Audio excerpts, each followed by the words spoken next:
Okay, welcome. We're live here in the War Room Battleground. We put it together here live at CPAC. I want to thank Frank Speech, Mike Lindell, the entire crew, Logan in Memphis for helping us get us set up in a quick change. Father Pavone, Steve, it's so good to be with you. So honored to have you here, brother. You are in our prayers immensely and intensely. Fantastic. I got to ask you. Yeah. Kansas. We had so much momentum after Roe v. Wade. Talk to us about Kansas, because as soon as that vote started coming in, all you heard was the mainstream media saying, this is the end of the life movement. All the momentum's on the pro-abortion side. Tell us what's going on. That's nothing but wishful thinking on their part. You know why sometimes these referenda fail? Because the other side lies about what the referendum actually says. They were pumping money. 75% of the money on the pro-abortion side of that referendum came, unsurprisingly, from outside of Kansas, right? From pro-abortion groups that wanted to make that exact point, except the point is false. We have a lot of momentum. We've got 43 abortion facilities now closed. How can you say you got momentum when we just lost two, and the state doesn't come any more conservative than Kansas? Yes. And by the way, the money's going to come from all over anyway. Right. How do you say we have momentum when two-thirds of the people in Kansas voted against it? Was it confusing the way it was written? It was a complete lie told about what it is that they were voting for, because people were told by an immense amount of ads, $6 or $7 million worth, that said, oh, you're voting to ban all abortion, even in the cases of medical necessity. That was had nothing to do with what the amendment was. The amendment simply said the same thing that the Dobbs case said. Let us, the people, decide. Because a few years ago, the Kansas Supreme Court took out of the hands of Kansans the right to decide, because they said, oh, it's a constitutional right in the Kansas Constitution. A right, by the way, that nobody had ever discovered before. There's no such right there. So all this referendum was trying to do was to say, no, there's not a right in the Constitution. If the people want to make abortion legal, they can still work through their lawmakers and do so. I challenge the other side. Let's have an honest referendum where the people are actually told exactly what it says and what it doesn't say. I guarantee we win every time. How do you guarantee that? Well, because does the math show us that? Yes, all the polling across America shows that the American people do not accept, have never accepted, abortion without limits. What people have to understand, what's going to happen now in Kansas, is that now they're instituting abortion without limits. How many Americans, how many Kansans want a healthy mother in her 8th month of pregnancy carrying a healthy baby to be able to abort that baby? Every poll that's been ever taken shows we do not accept that. And yet when you say it's a constitutional right, that's exactly what you open the door to. Now, what Kansans are going to find out pretty fast is that the pro-life laws they worked hard over recent years to enact, including parents having a say in their minor age daughters' abortion decision, or clinic regulations for the health and safety of that mother, they're going to start see these laws taken away or struck down as unconstitutional, and they're going to say, who decided that? Well, unfortunately, the Kansas Supreme Court decided that, and you failed to stop it with this amendment. I was actually not surprised at the outcome of this. We've been able to pass amendments like this in places like West Virginia, in Arkansas, in Alaska, even in Florida. But the propaganda is the problem. The lies that are told. But let me take it a different direction for a second. You guys are about as sophisticated as media messaging as anybody. You for 50 years took incomings, took defeats, were able to strategically think through what do I have to do, what do I have to move. If people had problems with the way it was drafted and had any inclination at all there was going to be this loss, they had to, you call it propaganda, that's just the left getting in front of a message and driving it. Because right now, what they're trying to say is that we've shifted momentum. In fact, the reason I wanted it, when I heard you were here, I wanted you here because we have this massive momentum for midterms in 2022. That's right. The entire CPAC conference is on Fire Pelosi, Save America. Right? And it's about two things: winning a massive victory in the midterms, and then executing on that afterwards. We've had this momentum. The Roe v. Wade decision, we felt, gave tremendous momentum, and in addition, you didn't really see that much blowback. I mean, for all the we're going to burn it down. In these cities, they were kind of the usual suspects with the green hair protesting, and that's their right. but you didn't see that really as a mass kind of upheaval of the American people. Now the polling, they kept saying, oh no, this is going to be the secret weapon for the Democrats to thwart the red tsunami. And now you've had Kansas, and they've done an excellent job of taking what was a kind of a weird situation and turning it into a massive victory to say we have momentum, and now we need the Republicans and the MAGA guys to abandon the life movement, or therefore they're not going to win. Where do you think, because you guys are, I know the father is very humble, but this is one of the most sophisticated guys around. You had to, with no resources, to defeat what you defeated. Is legendary. How do you then convince people, no, they don't really have the momentum, and we really are going to go through these midterms and win? And one of the ways we win is the life topic. Yeah. The life issue is a winning issue for us. Well, Steve, it comes down to how, as you know, how do you frame the argument? And whether it's conversation between individuals or any candidate's campaign in this midterm, the choice is not between, every abortion is banned versus the situation we have now. The choice is between the situation we have now, where it's a mixed bag, and unlimited abortion until birth, because that's the Democrat platform. That's the Democrat agenda. If we can frame the question that way, we always win. This Kansas thing wasn't framed the right way, but you had the top. When you say not framed the right way, you have a significant right to life movement in Kansas. Yes. And Kansas is one of the most conservative states in the union, although it has a robust Democratic Party. They've had a lot, Sebelius and some really pro-choice governors they've had. Yeah.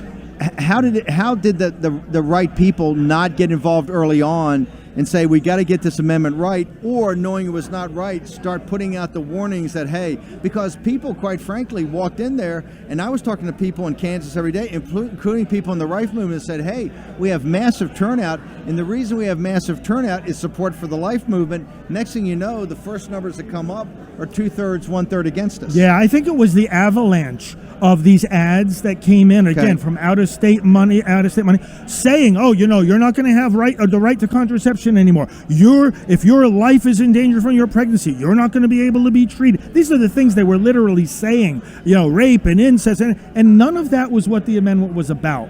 So what we have to be careful of is two things. A, again, the framing of the message, and B, just this massive, if the other side weren't experts in lying, we wouldn't have had Roe in the first place, right? It was all based on lies. And that's where we have to be vigilant. We're going to have, across the board on this issue, this info. We see it nationally with the response to Dobbs, right? They're saying, ectopic pregnancies, miscarriages, life-threatening emergencies in pregnancy are not going to be able to be treated. It's all nonsense. It's all lie. That's not true at all. That's a lie. In other words, that was there to confuse people. Yeah, exactly. That's what they did successfully in Kansas. It's not that they can't succeed in doing that again, but I don't think on the national scale, when you look at overall the momentum, that they're going to be able to overcome what we've got. We're at CPAC right now. I want to talk about the momentum going up to the midterms. Where do you see it coming from? Is the life movement engaged at every level at state legislatures? Because we know this is going back to the states, but they are also engaged at the congressional level. In other words, do you see the support and the enthusiasm and the intensity being on our side of the football and the life movement for this? Or do you think that they're going to really use this Kansas situation to motivate the choice movement? They're going to try to make Kansas emblematic of what's happening in the rest of the country. They're going to try. I don't think they can get away with that, because we do have, right now, 43 abortion mills have been closed in 11 states. Tell us about that. Well, because as soon as Roe fell, the people got to work on the state level. Some of the laws kicked in automatically, as you know, because they were trigger laws. But in a lot of other cases, attorneys general went to the courts and said, okay, you got to lift this injunction against this pro-life law because Roe has fallen. And they were ready to do that. And they did it. In other states, laws are being passed. New laws are being passed. We've got momentum in Florida. The governor's going to call, as I understand, a special session. You're hearing Ron DeSantis will call a special session? I think that's what I'm hearing. Okay. We'll see in November. To do what? To advance further laws for pro-life in Florida. Of course, he had just signed the one that made it like Mississippi, 15 weeks. That's been challenged in court, but we're winning on that. So we're going to, I think, Steve, what's going to happen is in these next few months, before the general, we are going to see the momentum keep playing out as states more and more, not only states passing pro-life laws, reasonable laws that most Americans agree with, but we're going to see more and more victories in the courts. Because remember, one of the things Dobbs did was it took away one of the key arguments that's used in the lower courts to strike down pro-life laws, which is Roe and Casey. You have a right to abortion. The judges can't make those arguments anymore. Even if they want to, they're bound by what's called vertical precedent. They've got to apply Dobbs now to the cases that come before them. I think the momentum is going to speak for itself as we go into the general election. And we've also had, over recent election cycles, an analysis of that portion of the electorate with various Worthland polls and other companies show those portion of the electorate that thinks abortion is a key issue in voting, they vote pro-life 2-1. Now, will that change a little bit this time? I think it will. I think abortion is higher now on when you ask voters what issues are of more importance. I think crime, inflation, immigration are still at the top. Does it concern you that also on the pro-choice side that number is yes, also I think gone it's up? more this time than usual because of what's happened. But I don't think it brings them over the victory line.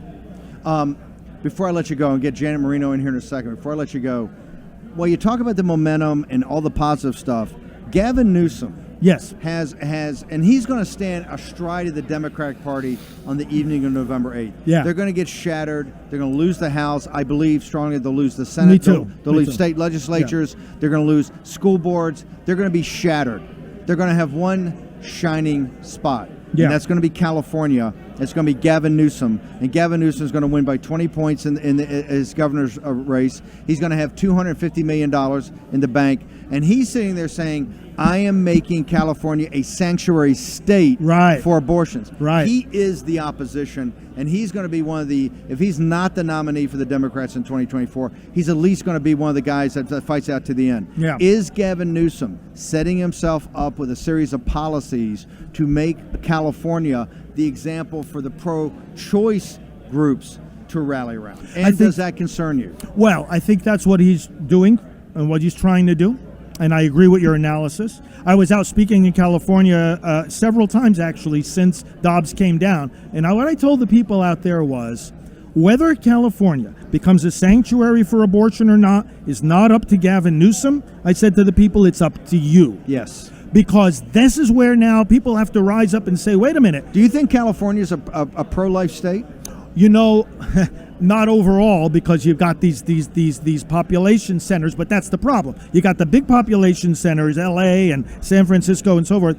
But you subtract that, I mean, all up and down the state, there's such strong pro-life people and movements and groups. It's really strong. So what I said to them is, stay strong and don't let the other side take this from you by default. Don't let them, you know, the old saying, the battle is in the mind of the enemy. Right? So if you make the pro-life people of California perpetually think that they can't win, they're in the minority, the state is solidly blue. No blue state is blue by dogma. You know, it can change. And I think the pro-life people in California now, because of Dobbs, are more motivated than ever to say, we're standing up and we're going to set the policy in this state because it's no longer a constitutional right. Who knows? It's going to take perseverance. It's not going to be something overnight, but we got to keep encouraging the troops. What happens if Gavin Newsom's successful and turns California? California is, 40 million people? Yeah. It's the 7th biggest economy in the world. It's got the dynamism of Silicon Valley and Hollywood. Yeah. I mean, these are two power centers, particularly in a post-industrial world. Newsom's a very cunning politician. Oh, yeah. He understands what he's doing. If he is able to turn it into a sanctuary for abortions, what is the pro-life? Where does that put us overall? And what should be the response for the national, not just the California, but the national pro-life movement, and trying to thwart, because he's going to present 2024 as the California model versus the Trump's MAGA. Yeah. And he's going to say Trump's MAGA is the Handmaid's Tale. It's a bunch of reactionaries, right? And I'm offering you the sunlit uplands of a progressive wonderland, and I'm the model. What is the pro-life movement that's done such a great job in getting us to the overturning of Roe v. Wade and the Dobbs decision? What's the response?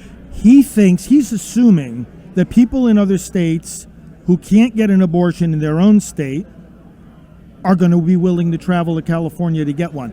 First of all, I would challenge that presumption. You don't buy that?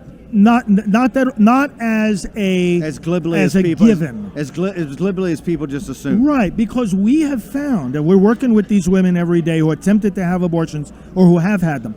We have found it's not a kind of a decision that has the firmness of someone who's willing to crawl over broken glass to get it. Women getting abortions are very ambivalent about it. Sometimes it only takes two elderly women praying the rosary in front of the abortion clinic for them to take that as a sign from God that they shouldn't do it, and they turn around. So the presumption is wrong, first of all, that they're necessarily going to come. Secondly, those who would come, we've still got the strongest ever pregnancy center movement that we've ever had in all 50 states. And so what we're going to do, our response, like you're saying, if he These does are the this, pregnancy centers that the left says that you're misleading women. You're misleading women. Right. How are by the way, what services, when someone comes in and says, hey, look, I'm open to having the child, but I can't afford it, I'm not married, what are the potential services, or what potentially is the cover? What can people do to make sure that there is something there that they can grab onto to actually have the child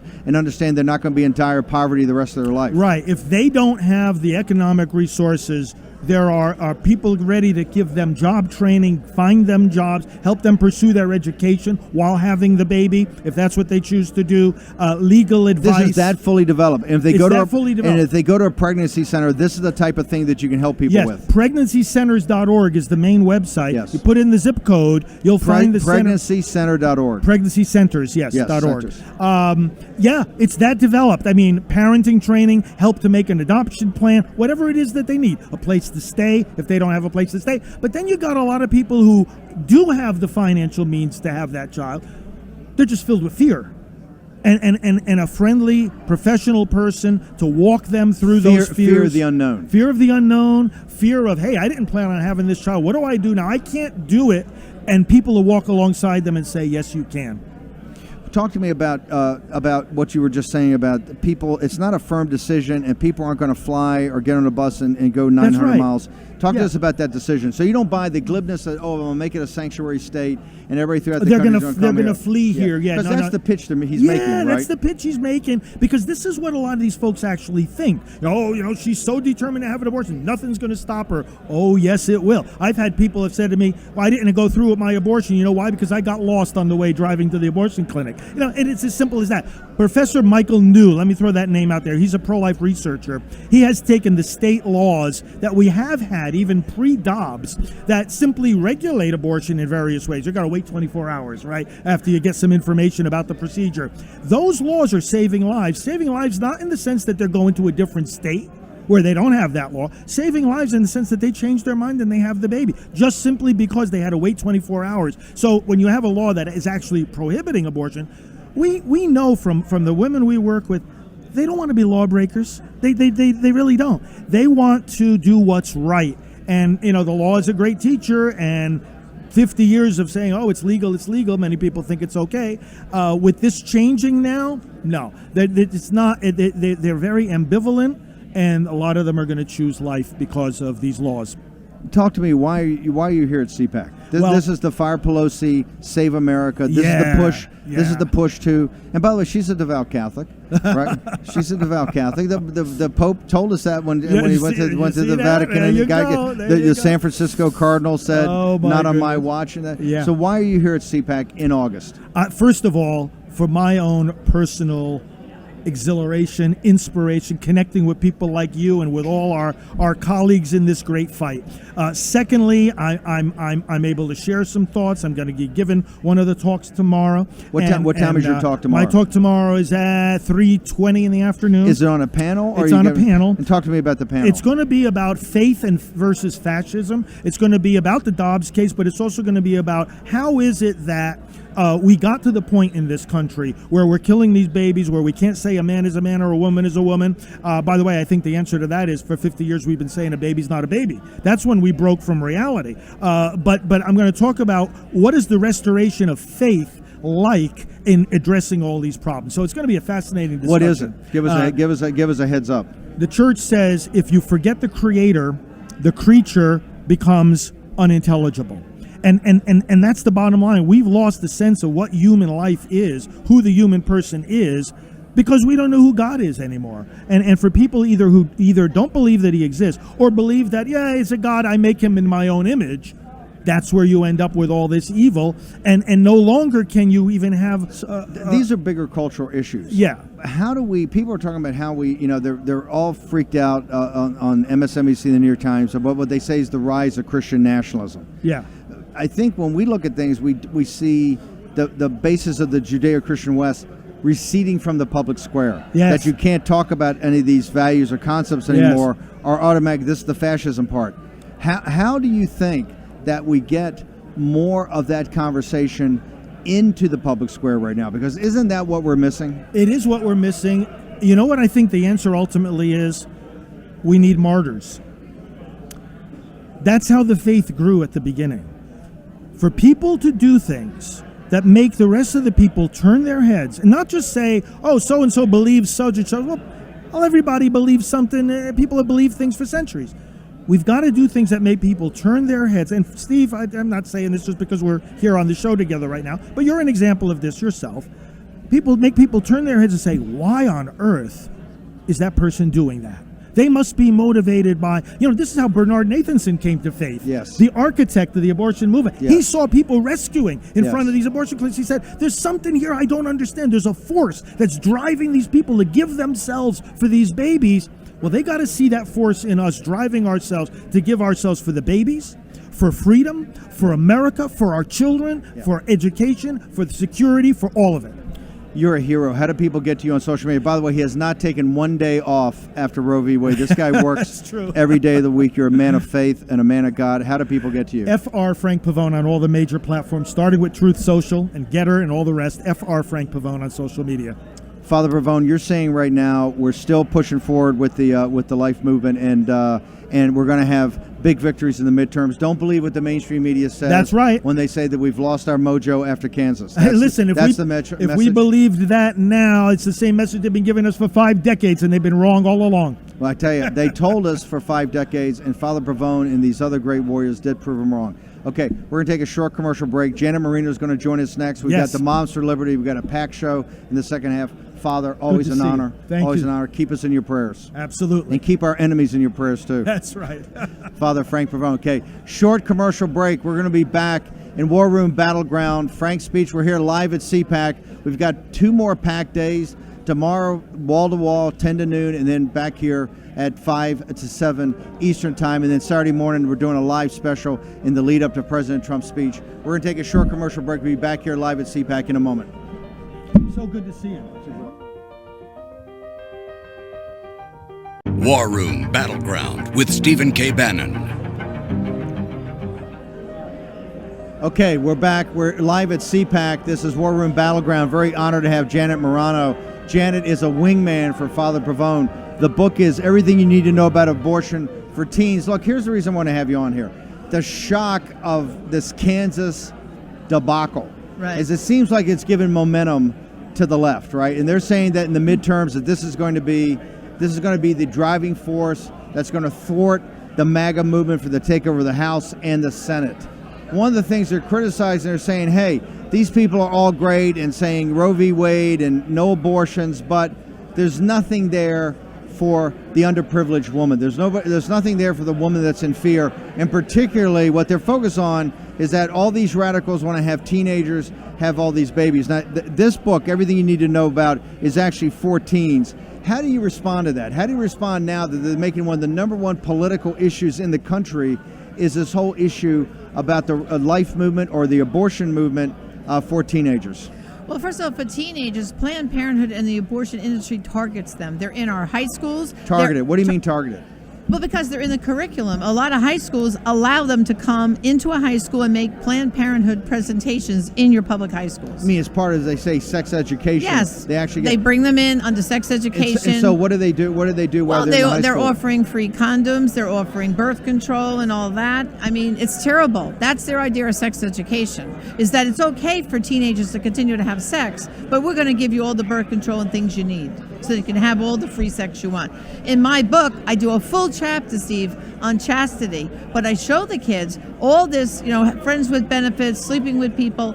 The amount of STDs in our country has gone skyrocketed. And those are facts by the CDC, not Janet Moran, I'm making it up. CDC facts. So I show the kids, you can have all this free love and free sex when you're in high school and college. But then, ladies, later on, you get married, you want to have kids, you might have ruined your fertility because of that, because of these diseases, pelvic inflammatory disease and so on. In the book, what do you talk about? I asked Father Pavone this. Services, if you're a teenager and you're pregnant, what are the services, what is offered so that you're not facing this alone? Because they're making the argument, you guys are all about pro-life, but then you just dump these people, you just kick them to the curb. Absolutely not. That's not Absolutely true. Not true. Steve, there's over 2,800 pregnancy help centers all over this country. You can go to a simple website. I challenge everyone, go to pregnancycenters.org, put in your zip code. Pregnancycenters.org. Father Pavone talked about this. .org. You put see in the a zip code. You see where the nearest pregnancy help center is. And this is real help,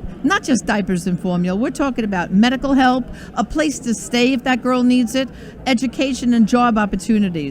They're not just here to have her birth the baby. They're here beyond. And most of these centers, they keep them as clients till the baby's at least 2 years old. At least. So that they help the mother through the whole transition of the baby. Exactly. They're here for them for the whole thing. And if the girl wants to make an adoption plan, they're here for them too. Okay, make people feel better, because right now the left, every news site, every TV, every cable TV on the left is saying that Kansas innervated the left, that they're now that the momentum is now on their side as far as the midterm elections go on the whole issue of life. You're not buying that. I'm not buying it one bit, because first of all, what happened in Kansas was very tricky, because first of all, the other side lied. They did use scare tactics. But they always lie, and they always use scare tactics. They were scaring people, So what's different than what you faced the last 50 years? Well, because right now what they're saying is they're scaring, where there's no abortions in a state, they're saying, oh, women are going to die because of miscarriages and ectopic pregnancy. That is such a lie,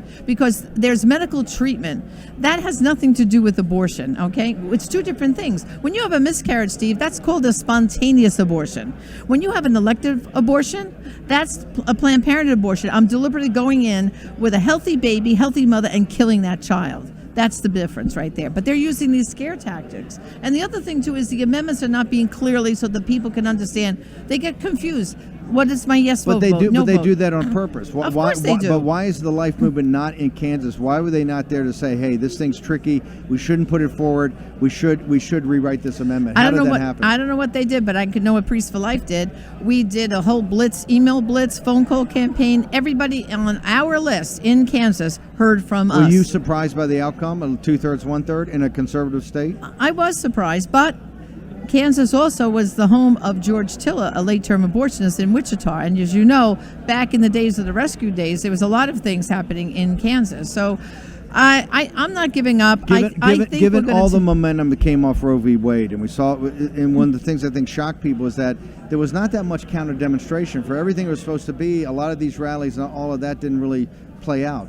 How do you make people feel comfortable that the life movement is going to be, Susan B. Anthony, everybody's going to be completely focused on these midterm elections? Well, I know what we're doing, and Father Pavone and I help host meetings of pro-life leaders, and we are united and strong right now. Everyone people is are focused. They're laser focused on the midterm elections, and at Priests for Life, we have a great website, prolifevote.com. Go there, join our election team. We're training, doing the ground game, and we will take back the House. We will increase the Senate, and then the White House in 2024. Look, you guys had the greatest fight ever over 50 years. You're saying that fight's far from over. You're totally dedicated to the midterm elections. Absolutely. You're having meetings along with leaders of the movement, and everybody's coming together to unite to make sure you're knocking on doors, walking precincts, all that great grassroots stuff that Susan B. Anthony and all these other Right to Life. You guys have done what I call the pick and shovel work all the time, and you're completely dedicated to do that? That's right, absolutely. Okay. And I need people on our team, so go to prolifevote.com and join us. What? Give us that again. It's what? Prolifevote.com. Okay. And then the book, abortionandteens.com. And where do people get this? Abortionandteens.com. That's where they go, and it's the website.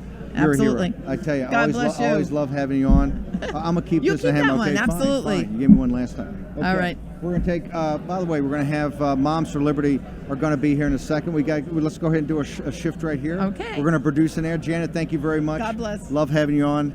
Catalina, Stubbe joins us. Thank you so much. How you doing? Moms for Liberty. Great. Now, you're the Hispanic coordinator nationwide for Moms for That's right, Liberty. that's correct. So walk us through. Right now, you have Moms for Liberty's got all the energy, right? Because you're taking over school boards, you're fighting for parental rights. At the same time, you've got the Hispanic vote, and the Hispanic community is coming towards the MAGA movement. So walk us through. What is your specific responsibility, and how are you helping pull the Hispanic community in to support us in 2022? Well, we are all in this war against indoctrination and gender ideology. It's a spiritual war that we have to take in hand, and we take it very personal because it's our children, and that's why we're very passionate about it. That's why we are not Is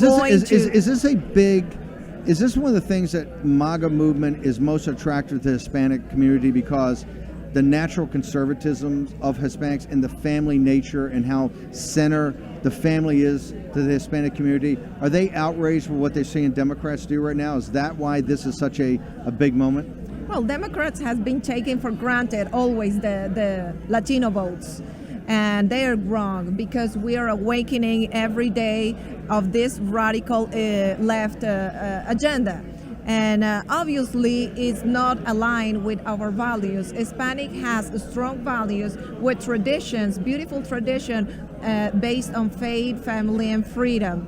And obviously we are going to defend that, and that's why it's so important the Hispanic vote in this coming up elections, to seek for candidates also only aligned to our values. And talking about the midterms, right now, the numbers we're seeing are of a historic nature. I mean, I've been seeing polls, and we have the new Hispanic language, El Americano, that's here. They're talking 50, 55, maybe 60% of the Hispanic vote would actually, and this is where Biden carried it supposedly, theoretically, by 30 or 40 points. Do you see, as you go around, do you see the possibility we could get 50% of the Hispanic vote this time, or maybe even more? Absolutely. You believe that? I'm completely confident that the Hispanic vote is switching from Democrats to Republicans, no doubt. And what's the principal reason for that in your mind? Because this has happened so quickly. Look, Steve Cortez and myself have been fighting on this for years. And in fact, when Steve came on the campaign in 2016, one of the biggest things we wanted to do was get Trump out more, get MAGA out more in the Hispanic community. Now it's really coming to fruition. What is it about this moment in time that you think's driving that vote? I think when they are messing with our children, Hispanic add mama bears that protect a lot our future. It's our legacy. Children are very personal to us. Obviously, not only because God gave us this right, and it's not a politician that gave us that right. It's not a politician that is going to change policy and tell you what to put or what to inject to your children, or what education and morals you are going to give to your children. They are actually changing this standard of morality, and it's not a line for us, the Hispanic community. It's at all what they have been teaching us, our abuelos and abuelas. And obviously, we're awakening every day. Even if the media it's manipulating all the information through these two main outlets that they have. But I think what are the two main outlets? I want to talk about that, because Soros, Univision and Telemundo Univision. Is Univision and Telemundo both hardcore, leftist, secular? Absolutely. And totally this tied is to sad. Hollywood and the entertainment industry, and so you're not getting any forget Trump and MAGA. You're not getting any conservative message at all? They are not providing any information on the abuse they are doing on our children. They are not giving any data. They are not giving any facts, and we have the facts. And it's actually, you see, I always get an interview with a conservative outlet, and never, well, yes, I have been interviewed, but very little. It's like the percentage of the interviews in Telemundo Univision is mostly nothing. compared to what I do normally in all the outlets. So you can see clearly what is their agenda and who they are backing up and what they are aligned to. And they don't like when we expose the data and we expose and held accountable the politicians who are against the education. Univision and Telemundo are the TV networks. We all know that one of the things that drives politics is AM radio. And we just heard a couple of weeks ago that Soros bought, I think, was it Radio Mambi? Mambi, which is probably the classic AM radio station in South Florida for the Cuban community for years. He got rid of all the anchors. A lot of those went over to El Americano, which is on Sirius XM. They're launching here at CPAC. If that's closed to you, how can we be talking about 50%? I mean, I've been in the Rio Grande Valley. I've been all over the country. I see the enthusiasm of Hispanics that don't want any more of the Democratic Party. But if they have, Telemundo and Univision, and now he's buying up the biggest of the AM radio stations, how do you compete with? How is the word getting out to the Hispanic community? Well, they are trying to shut us down and shut down all the outlets that normally are very conservative, because they were founded by people who know by firsthand communism. They are from Cuba. They are some of them from Venezuela, but they are not going to shut us because we awaked, and we are always going to seek. The community is awakened. Yes. But if you've awakened and you don't have any outlets or platforms, do you do it on social media? Do you do it by personal contact? We have, and there is other outlets that they are coming up. For example, Voz Media is coming up. Americano is coming up, that they are here also in CPAC. There are other outlets that they support Hispanic communities and radios. And they are showing that, but we are going up with another one. And Latinos are very smart, yes, and they can very do entrepreneurial. Thank you.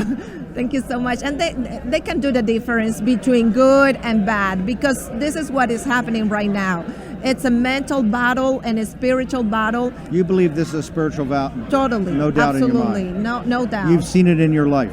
Yes, and you see the consequences. And all these policies is leading only to destruction, to suicides, to problems in the people.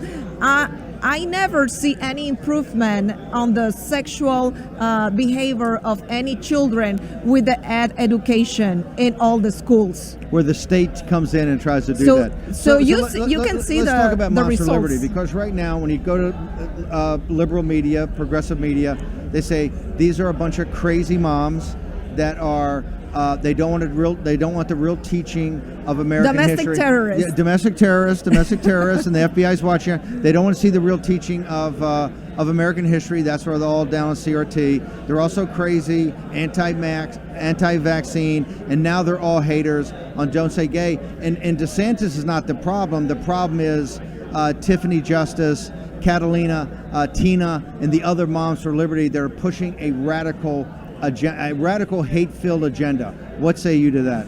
So, actually, Steve, I came from Colombia. Never in my life, I never thought about coming to United States to defend freedom. It never passed through my mind that in this United States, you have to defend freedom and you're gonna be punished by that. And so what we actually... I mean, when you were in Colombia and said, well, the United States is freedom, you never thought you'd have to come to the United States and fight as hard as you're in Colombia. Exactly. Never in a million That's years. the point. And I came here, when I was young, long time ago. Not that long ago.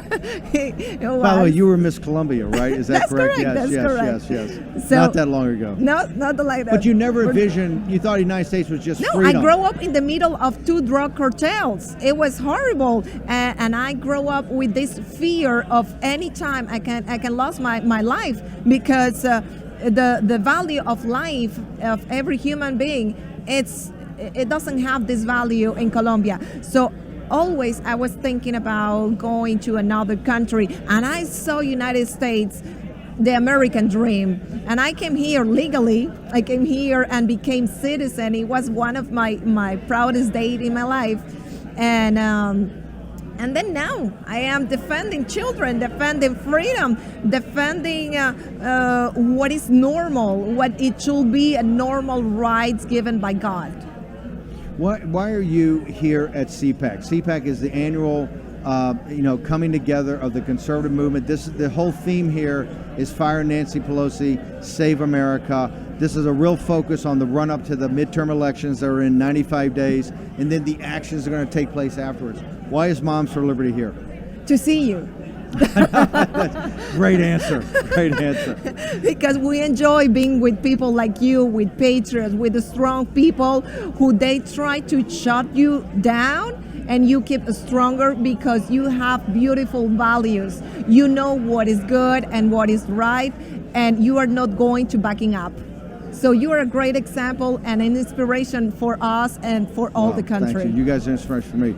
How do people, one of the things people want to know is how do they join? You guys are really the leader, or one of the leading groups in parental rights, right? And you're trying to get chapters all over the country. You're trying to get people to go and really stand for elections at school boards. How do people get involved? What is the easiest way to get into Moms for Liberty and to find out what you guys are all about? Exactly. We have our website, momsforliberty.org. Here there is a map. You can find all the counties that have all the information about the education, and you can either join a chapter, and if it's not a chapter in your area, you can become you can become a leader in your area. So if there's not a chapter, you can actually help. You can start a chapter just as an individual. That's correct. And it's all the information's on there. Yes, and it's great because we are giving the training to become a leader, because so many people are always in a corner quietly seeing this war and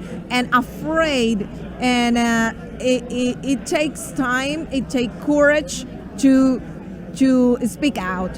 So I give you this opportunity that we all have this opportunity. If I can do it, came from my background, and speaking my broken English, if I can do it, you can do it in your home, and you can start in your household also, talking to your children, but also unified and empower and educate other parents, and together I think we can actually win the battle against indoctrination. If we unite and if people focus on parental rights in schools.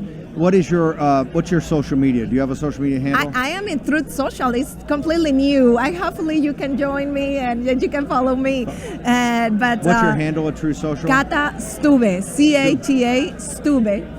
And I am on Instagram. I got banned on Twitter, so I closed my account long ago. You've been banned on Twitter?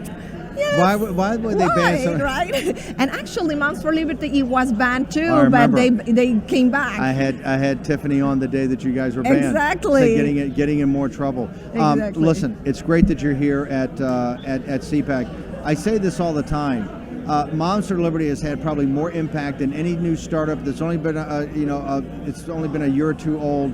You're having tremendous impact, and I keep saying that the path for victory for us as a movement and as a country and as a people is through those school boards, and the parental rights movement is just incredible. So thank you for coming. We became like a new political party, right? Yes. We're influencing elections. You're doing everything. You got a new PAC, everything. Yeah. Catalina, thank you so much for coming. I'm so honored. Thank you. But be back here at 10 o'clock tomorrow morning. We're going to be live at CPAC. We're going to be wall-to-wall all day, and then we're going to do special coverage in the morning on Saturday morning for President Trump's. Come on back here for President Trump's.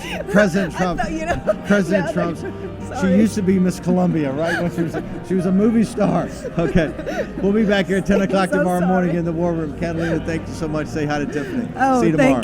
Thank you. I'm so sorry.